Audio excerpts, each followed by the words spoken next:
Salut à tous, aujourd'hui on va parler d'un très bon comics qui met en scène des personnages qui commencent à voir le jour dans le MCU. Aujourd'hui on parle des Young Avengers de Heinberg et Jim Cheung. Je voulais juste faire une petite intro sur l'apparition de cette équipe dans le futur du MCU et pourquoi c'est plus proche qu'on pourrait le croire. Tout d'abord je vais vous donner la composition de l'équipe. Je reviendrai plus en détail sur les personnages dans la partie personnages, mais du coup l'équipe est composée de Elijah Bradley aka Patriot, Nathaniel Richards aka Iron Lad, Teddy Altman aka Hulkling, Billy Kaplan aka Wiccan, Cassandra Lang aka Stature, Kate Bishop aka Hawkeye, Tommy Shepard aka Speed et La Vision 2.0. Ils forment les Young Avengers et comme leur nom l'indique, c'est une équipe de jeunes Avengers. Des ados qui possèdent des pouvoirs et qui ont un lien direct ou pas avec des membres des Avengers et qui ont décidé de suivre les traces de leur aîné. Mais ce qui frappe le plus, c'est la présence de ces personnages dans le MCU à l'heure actuelle, et ceux annoncés. Pour commencer, deux persos qu'on a déjà aperçus dans le MCU, ce sont Speed et Wiccan. En effet, on apprend dans le comics dont je vais vous parler, et attention, léger spoil, que ce sont les enfants de la sorcière rouge. Ce sont donc les jumeaux qu'on a vus dans WandaVision. Et bon, toujours section spoiler pour ceux qui n'ont pas vu WandaVision, mais à la fin, ils disparaissent. Mais bon, vu leur histoire dans les comics, cette disparition ne sera sûrement pas définitive. De même, dans WandaVision, on a également vu une nouvelle vision. On pourrait, sans trop pousser, imaginer que cette vision sera la vision 2.0 des Young Avengers. Ensuite, c'est encore plus frappant pour les autres personnages. Le suivant, c'est évidemment Elijah Bradley, qui est Patriot, le chef de l'équipe. On l'a vu dans la série Falcon and the Winter Soldier. C'est le petit-fils de Isaiah Bradley, le Captain America noir qu'on voit âgé dans la série. Il devient dans les comics Patriot, ce qu'il deviendra sûrement dans le MCU. Ensuite, on sait depuis la série Loki que Kang le Conquérant est officiellement dans le MCU avec tous ses variants, et parmi ses variants dans les comics, il y a un certain Nathaniel Richards, qui est une version jeune et non corrompue de lui-même, qui veut à tout prix arrêter Kang le Conquérant, et qui, avec une armure semblable à celle de Kang et d'Iron Man, combat le crime avec ses coéquipiers et plus particulièrement Kang lui-même, mais plus âgé du coup. On peut donc le voir à tout moment débarquer dans le MCU. Ensuite, un autre personnage qu'on connaît depuis bien longtemps dans le MCU, c'est Cassie Lang, la fille de Scott Lang aka Ant-Man. Dans les Young Avengers, elle est Stature. Elle a en gros les mêmes pouvoirs que son père. Ensuite, personnage qui va apparaître dans la série Hawkeye dont le trailer est sorti récemment, c'est Kate Bishop qui dans les comics prend la succession de Hawkeye après sa mort, et fait donc partie des Young Avengers également. Ça fait donc déjà énormément de membres des Young Avengers qui sont présents dans le MCU, même s'ils ne sont pas encore dans la version super-héroïque. On peut donc supposer que l'apparition de l'équipe ne saurait tarder, notamment au travers des événements de Endgame qui a vu certains Avengers iconiques mourir, ou prendre leur retraite. L'histoire des Young Avengers commence par là dans les comics, par la fin des Avengers. On pourrait d'ailleurs supposer que certains membres comme Hulkling, qui est le seul qui n'est pas encore présent dans le MCU, mais également d'autres personnages pourraient se rajouter à cette équipe d'Avengers adolescents. Notamment Miss Marvel qui va avoir le droit à sa propre série, ou encore Riri Williams aka Ironheart qui elle aussi aura le droit à sa propre série. Bref, cette équipe a de fortes chances de voir le jour dans le MCU, et peut-être même plus tôt qu'on le pense. Mais sans plus tarder, passons à la review et à l'analyse de ce très bon comic sur la création des Young Avengers et leurs premières aventures.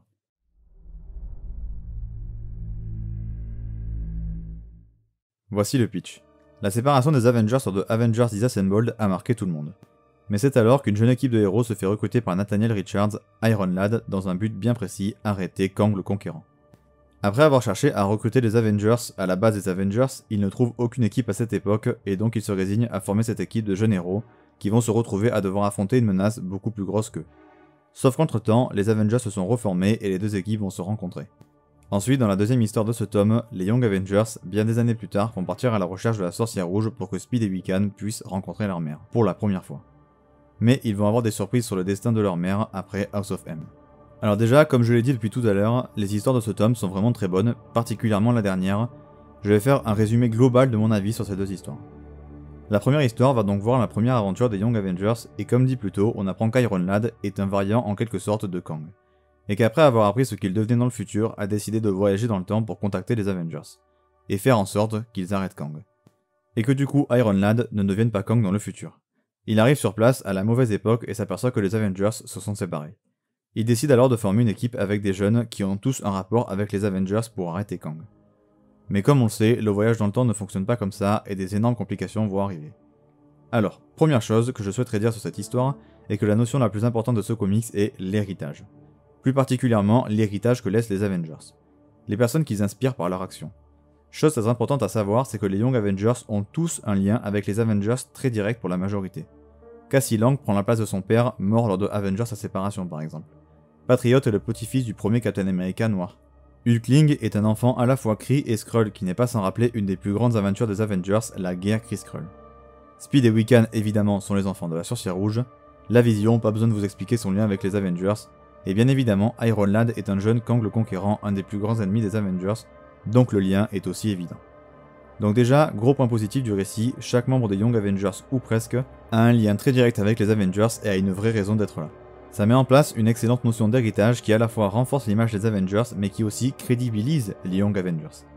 Évidemment, la séparation des Avengers entraîne tout un tas de conséquences dans l'univers Marvel et la création des Young Avengers en est une.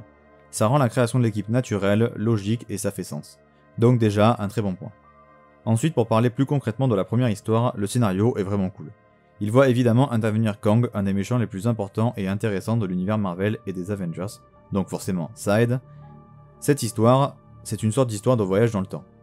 Le voyage dans le temps d'ailleurs est vraiment bien utilisé, le rythme est vraiment excellent et les événements s'enchaînent très rapidement avec des cliffhangers aux petits oignons. L'histoire est bien cool sans pour autant être une masterclass. On montre si c'était nécessaire que le voyage dans le temps n'est pas une solution à tous les problèmes et que notre destin est parfois figé. Évidemment, Iron Lad va devoir prendre une décision extrêmement grave pour l'univers Marvel et pour lui, c'est un passage vraiment cool qui en quelque sorte clôt le récit et le débat sur le voyage dans le temps. Donc cette première histoire est vraiment bien dans son ensemble avec de très bonnes scènes d'action, un récit à la fois optimiste et cool mais qui a son lot de scènes dramatiques. Des retournements de situation bien cool et des cliffhangers vraiment excellents comme je l'ai déjà dit. Ensuite on a le droit à d'autres épisodes qui ne sont pas dessinés par Jim Cheung, qui sont donc relativement moyens. Ils sont pas horribles mais on sent que c'est des épisodes de transition sans rien impact ni intérêt au final. Mais ensuite arrive la troisième histoire et le retour de Jim Cheung aux manettes du dessin. Voilà le pitch. Les Skrulls et les Kree arrivent sur Terre pour récupérer Hulkling. Les deux peuples vont se battre pour récupérer le sang mêlé car il a une importance capitale pour les deux peuples. Les Young Avengers et les Avengers vont alors tout faire pour concilier tout le monde et éviter un retour de la guerre Kree-Skrull. Encore une fois, cette histoire est vraiment bien et confirme une chose, chaque histoire des Young Avengers fait sens, se concentre sur le destin d'un personnage de l'équipe et donne une vraie importance à cette équipe qui aurait pu être seulement une équipe de second plan.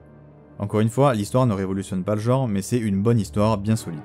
Vraiment agréable et intéressante à lire. C'est encore une fois une histoire qui va se concentrer sur les personnages. Donc, ici, Hulkling est le centre de l'attention. Il va se retrouver mêlé à une guerre intergalactique qui va complètement le dépasser et dépasser le cadre des Young Avengers. On va donc avoir le droit à un récit plutôt épique avec de vraies bonnes scènes d'action, des retournements de situation un peu comme sur la première histoire. Les deux histoires d'ailleurs se ressemblent beaucoup dans leur déroulé et leur façon d'être écrites. Elles ont donc les mêmes points forts et les mêmes points faibles. C'est donc une bonne histoire avec un scénario solide et logique, il y a de vrais bons moments où les personnages sont vraiment bien cool. Pas grand chose de plus à redire, si ce n'est que comme l'histoire précédente, l'histoire est top et on passe un très bon moment. Un scénario qui tourne comme l'histoire précédente sur la légitimité des Young Avengers, une histoire vraiment dynamique et agréable. Maintenant parlons de la dernière histoire, la meilleure de ce tome, la croisade des enfants. Voici le pitch. Après les événements de House of M, la Sorcière Rouge a disparu. Mais elle a, sans le vouloir, créé de toutes pièces ses deux fils, Speed et Wiccan. Les deux membres des Young Avengers, des années après la création de l'équipe, vont partir à la recherche de leur mère, ce qui va les amener à rencontrer leur oncle Quicksilver et leur grand-père, Magneto. Et tout ce beau monde va devoir se rendre en Ladérie car Fatalis semble au courant de ce qu'il est advenu de la Sorcière Rouge. Bon ici on est clairement sur la meilleure histoire de ce tome et de loin. Vraiment l'histoire est excellente. A l'image des deux histoires précédentes, on est sur une histoire très accessible et basée grandement sur les personnages. Évidemment, c'est un énorme plaisir de retrouver la Sorcière Rouge. L'histoire est bien plus longue que les précédentes, mais elle ne perd absolument pas en rythme, au contraire. L'histoire est bourrée de cliffhangers complètement fous, de retournements de situation vraiment excellents. C'est également en quelque sorte une sorte de mini-event Marvel, et comme tous les events, il y a des actes héroïques, des sacrifices, des combats épiques dans tous les sens. Le récit a un vrai côté grand spectacle, blockbuster. Le récit est vraiment hyper efficace dans ce qu'il raconte, l'histoire va également parler de voyage dans le temps. Un des parfums du récit, c'est qu'il va conclure l'arc de la Sorcière Rouge depuis House of M. On va donc voir la conclusion du développement du personnage sur sa folie et ce que ça a entraîné pour elle et pour l'univers Marvel au sens large. On a le droit à de vraies séquences émotions très fortes. En bref, un vrai bon récit qui à l'image de tous les tomes ne révolutionne rien, mais reste une très bonne histoire, vraiment très intéressante, et qui a son importance dans l'univers Marvel en général. Mais depuis tout à l'heure, j'évite de parler des personnages qui sont pour moi la meilleure partie de ce récit avec les dessins. L'histoire étant pour moi la moins bonne partie du récit, même si elle reste quand même très très bonne. Et les personnages la deuxième meilleure. Justement, j'en parle tout de suite.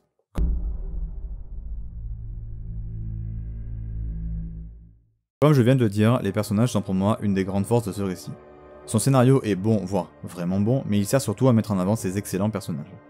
Tout d'abord, je vais faire une petite partie plus générale et ensuite rentrer dans le détail des différents personnages qui sont marquants dans ces récits. Tout d'abord, le récit a beaucoup de dialogues, mais ils sont bons et surtout vraiment utiles. Ils servent toujours au développement des personnages et de leurs relations. Il y a pas mal d'humour et les personnages sont vraiment écrits de façon à ce qu'on comprenne qu'ils sont tous très proches, autant en tant qu'équipe que dans leur façon de penser. Les personnages sont donc, dans la très grande majorité, très bien écrits, et leurs évolutions sont vraiment satisfaisantes, logiques et souvent très bien amenées, et leur destin est souvent vraiment intéressant. Les relations entre les personnages sont vraiment cool et bien écrites. Les personnages des Young Avengers sont vraiment écrits pour qu'on ressente une vraie empathie pour eux, et ça marche vraiment. Ils sont également écrits comme une vraie famille, et encore une fois, ça marche vraiment bien. Une vraie force de ce récit donc, mais passons au personnage par personnage.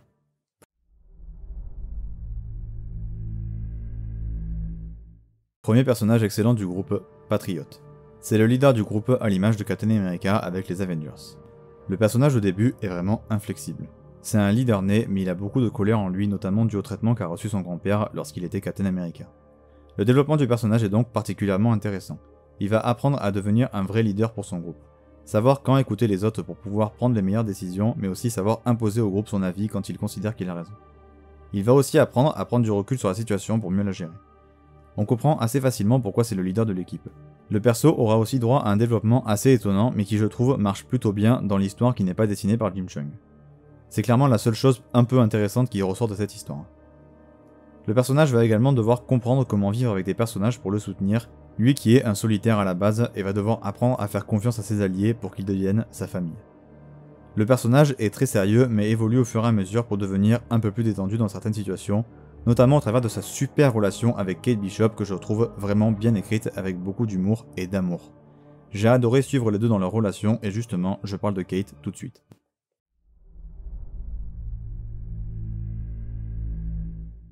Kate Bishop est également un des personnages qui ressort le plus de ce récit. C'est sa première apparition dans l'univers Marvel et le personnage est tout de suite vraiment excellent et très intéressant. A la base, elle ne fait pas partie de l'équipe, mais elle a su s'imposer pour aider les Young Avengers et gagner sa place. Le perso n'a pas du tout de pouvoir, à l'image de son mentor Hawkeye, et donc doit se débrouiller avec ses propres aptitudes, notamment avec un arc. Le perso est en quelque sorte le second leader de l'équipe, mais c'est surtout souvent la plus sensée et la plus réfléchie. Elle est particulièrement posée dans les moments où il faut réfléchir et agressive quand il faut combattre. Sa relation avec Patriot est hyper intéressante et son côté humoristique à balancer des punchlines est vraiment cool, et apporte un côté moins sérieux au personnage sur certains moments. En bref, elle est très bien écrite et son évolution est assez simpliste et ne va pas forcément très loin, mais c'est parce que le personnage est déjà accompli de base et n'a pas besoin d'évoluer tant que ça pour devenir un personnage qui pourrait rejoindre sans problème les Avengers. J'adore vraiment le personnage, c'est une vraie femme forte qui est prête à tout pour protéger ses coéquipiers et qui agit comme un mentor pour la plupart d'entre eux, notamment Cassie Lang.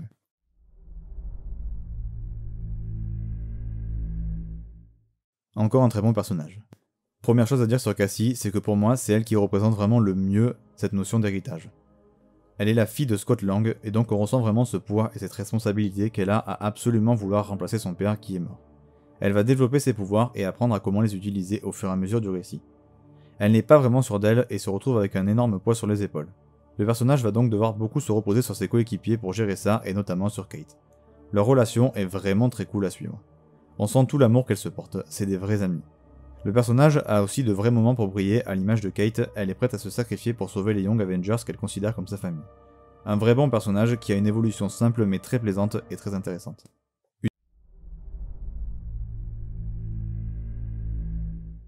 Une fois n'est pas coutume, encore un très bon personnage bien développé. Wiccan est un des deux frères jumeaux enfants de la sorcière rouge. C'est clairement lui qui a le meilleur développement, c'est très certainement le membre le plus puissant des Young Avengers et il va en découler qu'il va avoir les mêmes problèmes que sa mère avec ça. Les Avengers vont s'en mêler et le personnage va vraiment être déboussolé et perdu. Le personnage a vraiment deux histoires dans lesquelles il brille. Je vais commencer par celle où il y a un des persos principaux, la croisade des enfants. C'est quasiment le personnage principal du récit et il va beaucoup évoluer lors de ce récit. Il va apprendre à devoir gérer ses pouvoirs, ses émotions. Il va beaucoup apprendre de sa mère, le personnage est vraiment posé et calme mais a vraiment du mal à gérer ses pouvoirs qui lui posent beaucoup de problèmes. C'est l'axe majeur du développement du personnage, ses pouvoirs. Ils sont assez étonnants et font des choses inattendues. Beaucoup de choses tournent autour de ça, mais son développement et son évolution sont bien cool et plutôt intéressantes, notamment dans la croisade des enfants. Mais il possède également des relations avec d'autres personnages vraiment excellentes, notamment avec sa mère, ou encore son frère. Mais la relation la plus intéressante qu'il a, c'est celle avec Hulkling, avec lequel il entretient une relation amoureuse. Les deux personnages sont donc pas mal basés sur ça, mais pas que. Ils existent autant en tant que couple que tout seuls. Et ça fait vraiment plaisir, aucun des deux ne dépend de l'autre, mais ils sont quand même prêts à tout l'un pour l'autre. Leur relation est vraiment bien écrite et bien cool. Wiccan va donc briller aussi lors de la troisième histoire qui concerne Hulkling, justement.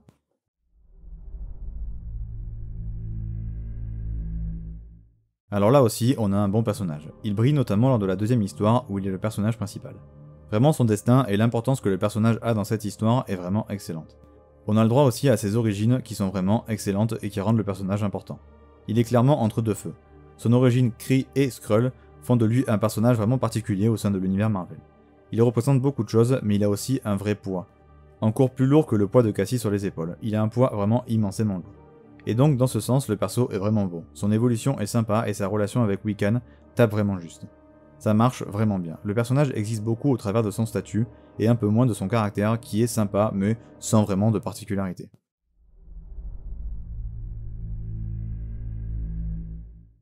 Speed est le frère jumeau de Wiccan. C'est clairement des personnages les moins développés et exploités.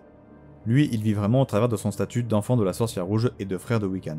C'est assez dommage, mais il est quand même assez cool et a le droit à des moments vraiment sympas. C'est un peu l'électron libre du groupe, toujours à faire des vannes et à lâcher des punchlines. Il apporte une vraie dose de légèreté à l'équipe et c'est assez sympa. Il est également très impulsif et réagit souvent trop rapidement. Il ressemble beaucoup à son oncle Quicksilver, et malgré son faible développement, il reste quand même un personnage très sympa.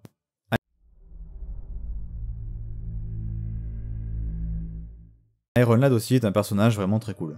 Tout d'abord, il est au cœur de la création de l'équipe, donc ça implique qu'il a un sentiment de culpabilité, de responsabilité énorme envers l'équipe. Le personnage est très bien développé dans la première histoire, et le fait qu'il soit amené à devenir un des plus grands conquérants de l'histoire rend le personnage et l'évolution qu'il a passionnante. A chaque fois qu'il hausse le ton ou qu'il s'énerve, on se demande si c'est à ce moment-là où il va basculer. On est sur le qui-vive et c'est vraiment bien. Sinon le perso est vraiment mature pour son âge et a un vrai sens des responsabilités. Un vrai bon personnage au destin passionnant et intriguant. Ses relations avec les autres membres sont assez succinctes, mais juste assez pour nous faire comprendre l'importance qu'ils ont pour lui et qu'il les considère comme sa famille. Ensuite, tous les autres personnages sont des personnages secondaires, que ce soit les Avengers, la Sorcière Rouge, Quicksilver, Magneto, Fatalis ou encore Kang. Ils sont tous vraiment bien écrits et surtout ils appuient vraiment l'histoire. Ils la rendent un peu importante. On voit vraiment le fait que s'ils sont impliqués, du coup, ça rend l'histoire importante en elle-même. C'est vraiment des bons personnages secondaires qui du coup aussi aident les personnages principaux à évoluer et c'est vraiment cool. Pas forcément besoin de rentrer dans le détail, vous connaissez déjà les personnages, ben c'est globalement les mêmes, et leur point de vue sur la situation est souvent extrêmement intéressant.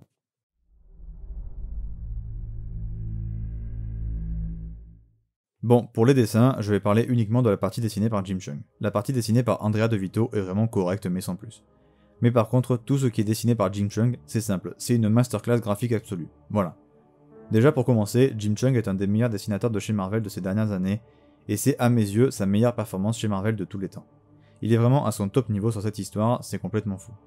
Un des plus gros points forts de ses dessins, c'est la façon dont il met en scène ses personnages, la façon dont il occupe l'espace. Il arrive très facilement à leur donner de l'importance due à la composition de ses pages. Évidemment, les décors sont très cool mais surtout avec beaucoup de détails. La façon dont il traite les scènes d'action est également parfaite. À la fois ultra dynamique et ultra claire, c'est un pur plaisir de suivre ces scènes d'action. Il y a beau avoir des dizaines de personnages sur la page, il arrive toujours à les faire ressortir de manière hyper claire. Ensuite, il est également très fort sur les émotions que transmettent ses personnages et c'est en grande partie ce qui aide à avoir de l'empathie pour ces personnages très vite alors qu'on ne les connaît pas. Bref, si l'histoire ou les personnages ne vous ont pas convaincu, juste lisez ce comics pour ses dessins. Ça vaut le coup à 100%, c'est une parfaite réussite visuelle de A à Z.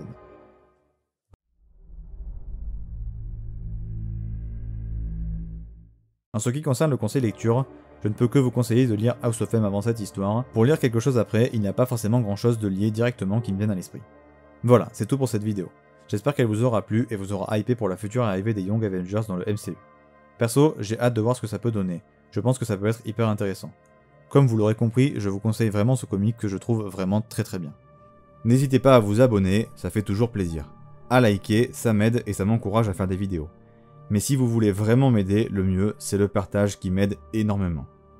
Si vous voulez aller faire un tour sur mon Instagram où je suis très actif également, vous pouvez y aller. Sur ce, c'était Day One et à la prochaine.